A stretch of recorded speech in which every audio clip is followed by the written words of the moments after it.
Hi,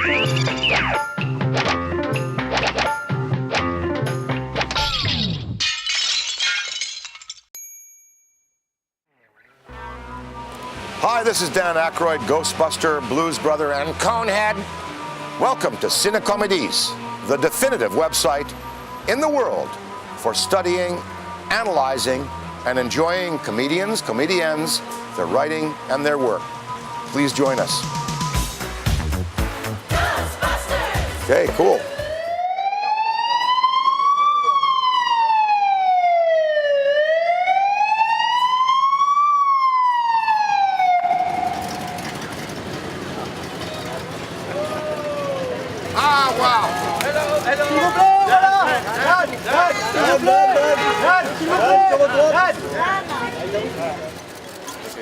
Okay. Here we go. See you guys inside. Right. That's the inside. See you inside. Let's go.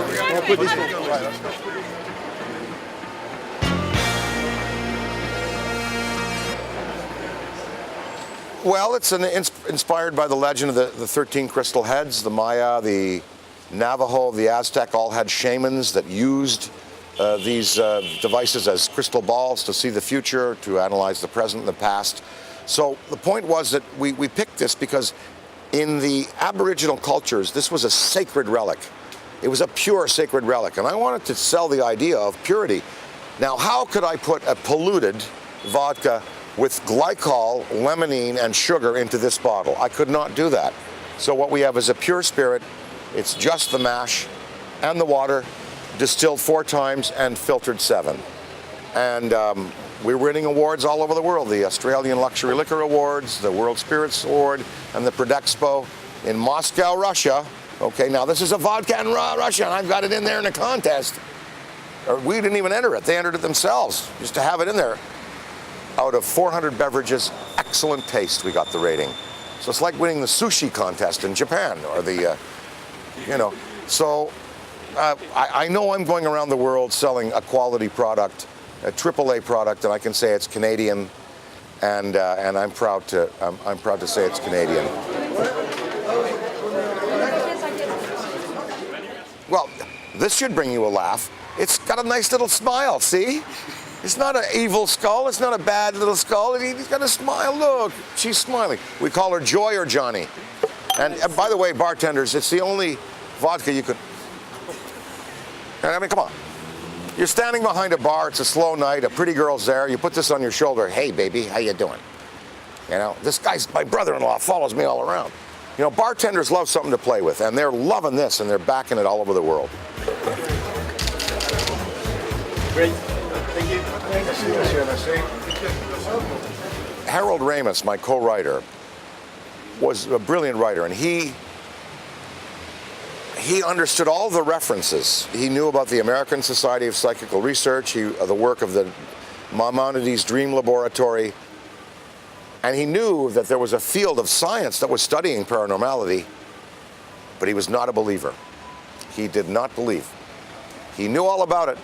He knew the references, and and that's why we were able to write it together so effectively, but he did not believe. He says, no, I don't believe in ghosts. So Harold, what about all this research we're reading? Until I see, I don't believe, you know? So I always wanted to take him. I never had the opportunity to. But I would have loved to have taken him to Ellis Island in the harbor there in Manhattan, which is one of the most haunted places in the world. I've had park rangers, I've gone there and the park rangers say, oh yeah, at night this place is popping, it's alive.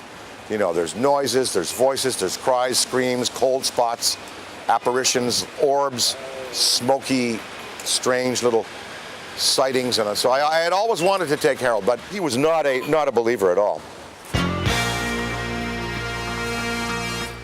If you look at blues music and the great blues stars and the great blues acts and R&B and rhythm and blues and jump swing acts, they were a large part based in comedy.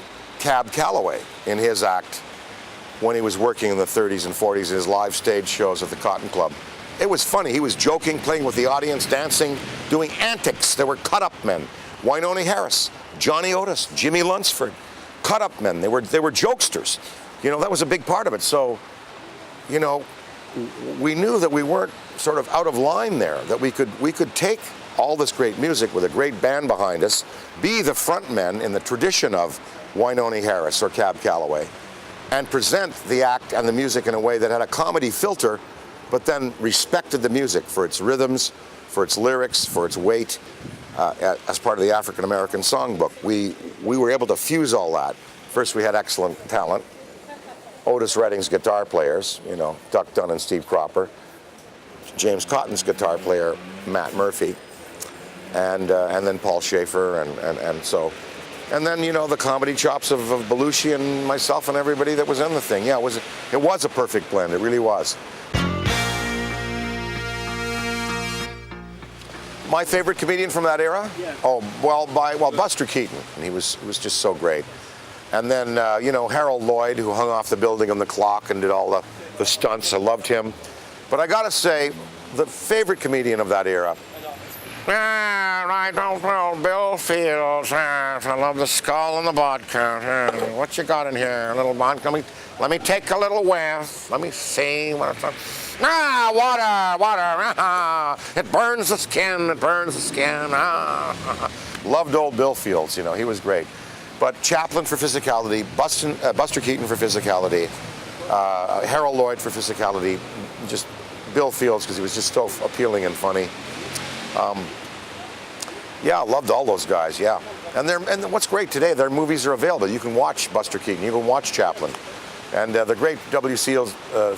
Fields movie where he gets rich, and he hates people that cut him off in traffic, so he buys about 100 cars, and he goes out on the road and just anybody who cuts him off, he just like he runs them off the road. You know, road hog. Oh yeah, old Bill Fields.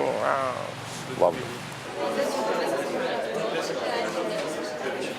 Of a good comedy, yeah. I would say collaboration. You got to have all the pieces playing together. You got to have all the puzzle pieces coming together, fitting together. You got to have the director, you know, using his cast in the most effective and powerful way.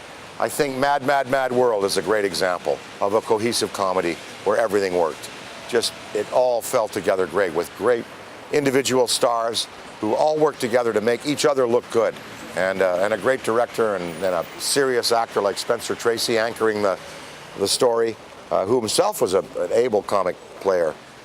Most actors are. If you can act, you're a good comedian, and if you can do comedy, you're a good actor. You look at Tom Hanks, John Candy, Steve Martin. But I mean, first-rate actors, great comedians, great comic actors too. Dan, just on your right, please. Just a look. Dan, on your right, please, Dan. Dan, here. Dan.